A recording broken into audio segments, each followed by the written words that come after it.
अपमान हुआ है महामहिम राष्ट्रपति जी के साथ, देश की जनता इसको बदला लेगी इस 2024 चुनाव में। और इस राज्य की जनता से भी मैं अपील करता हूं कि इससे ज्यादा अपमान और कितना सहोगे। महामहिम राष्ट्रपति जी के साथ अपमान, देश के आदिवासियों के साथ, दलितों के साथ अपमान हुआ।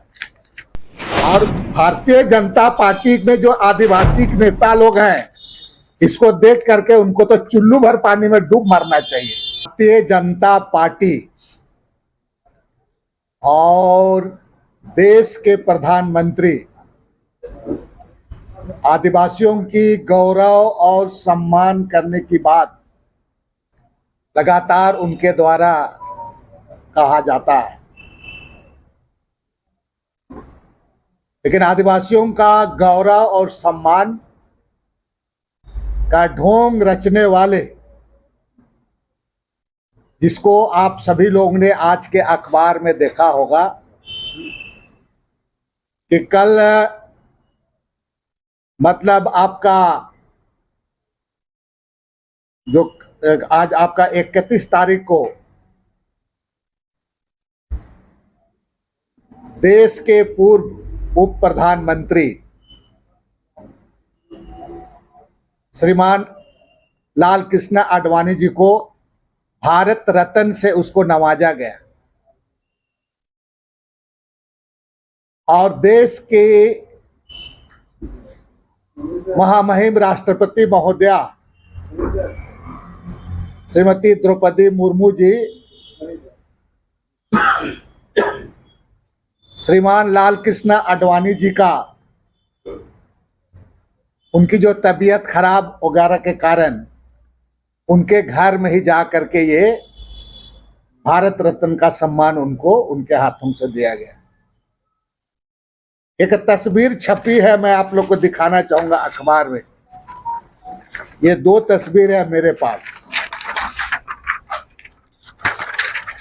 ये तस्वीर को देखा जाए, यही हो रहा है आदिवासियों का सम्मान और गौरव। कहने भर के लिए तो बहुत बड़ी बड़ी बात। हाल के दिनों में देश के प्रधानमंत्री भगवान बिरसा मुंडा के जन्मस्थली पुलियातू में भी आए थे और गौरव सम्मान और गौरव दिवस भी मनाया जा रहा है। देश में राष्ट्रपति महोदया का क्या स्थान होता है आप सभी लोगों को मालूम है। चलिए ठीक है, लाल कृष्ण आडवाणी जी का हो सकता है स्वास्थ्य खराब होगा, वो बैठे रह गए, लेकिन प्रधानमंत्री जी को देखें, वो राष्ट्रपति खड़ी है और बैठे हुए हैं। देश को गौरव और सम्मान का ढोंग रचने वाला सबसे बड़ा देश का जादूगर, इसको नौटंकीबाज भी कहा जाए तो कम नहीं होगा। और इसके साथ साथ कल हमने टीवी अखबार में देखा, बाकी लोग भी बैठे रह गए हैं वहां पर, धनखड़ वगैरह जैसे लोग, इधर भी देखे। यही है आदिवासी दलित का सम्मान।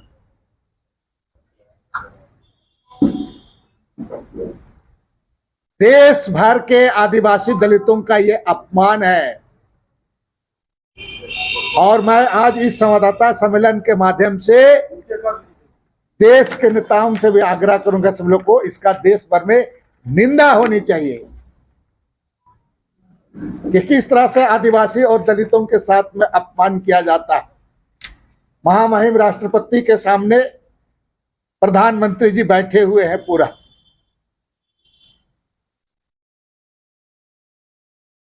ये ढोंग और चुनाव के समय और पहले से भी जिस तरह से आदिवासी का अपमान इसी का है कि मणिपुर में हुआ, माननीय प्रधानमंत्री चूंकि वहां आदिवासियों के साथ हुआ, वहां गए नहीं।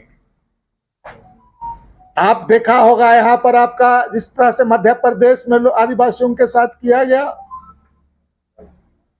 सिर्फ और सिर्फ आदिवासियों को उनका जो जल जंगल जमीन से उनको बेदखल करने के लिए बड़ी बड़ी बात उनके लिए कहा जाता है, लेकिन जहां उनका सम्मान और हक की बात आता है तो नतीजा यही होता है। इसलिए अपमान हुआ है महामहिम राष्ट्रपति जी के साथ।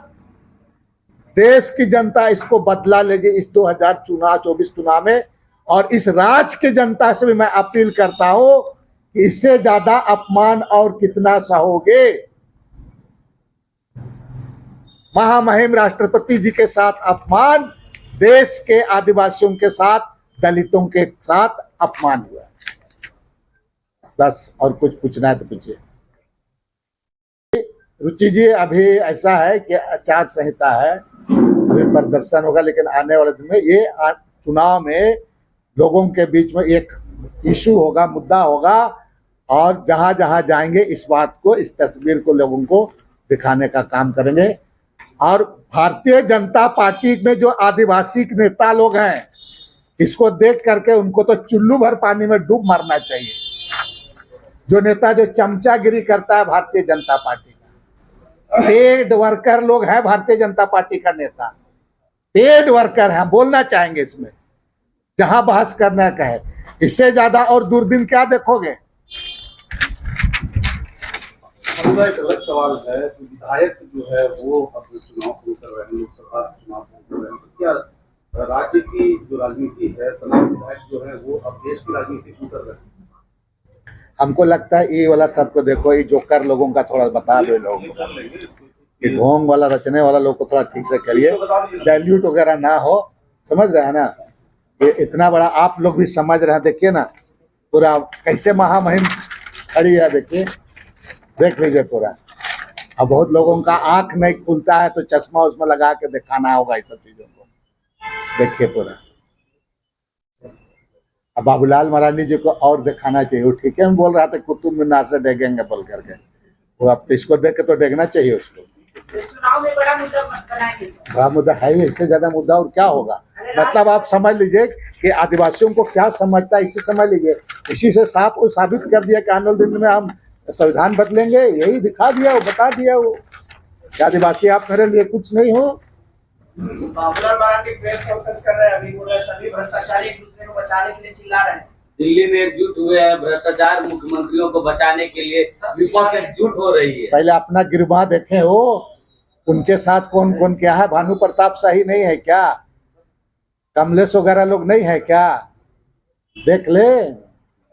अपने को हम लोग रहे हैं उसके साथ में, वो अपने को ये ना समझे, पूरा बोले ना। हम तो पहले ही बात को कितना आप लोगों को बोल चुके हैं, जमीन दलालों का सरगना है ये लोग, बात करता है। ये सरयू राय आप लोगों से समर्थन मांगे हैं धनबाद में चुनाव लड़ने, आपको पता है इसके बारे में क्या? इसके बारे में हमारे राष्ट्रीय नेताओं को इस पर निर्णय लेना है, और हमको लगता है कि इस पर हमको लगता है कि हम अधिकृत नहीं है, इसमें बोलना मेरे लिए उचित नहीं है।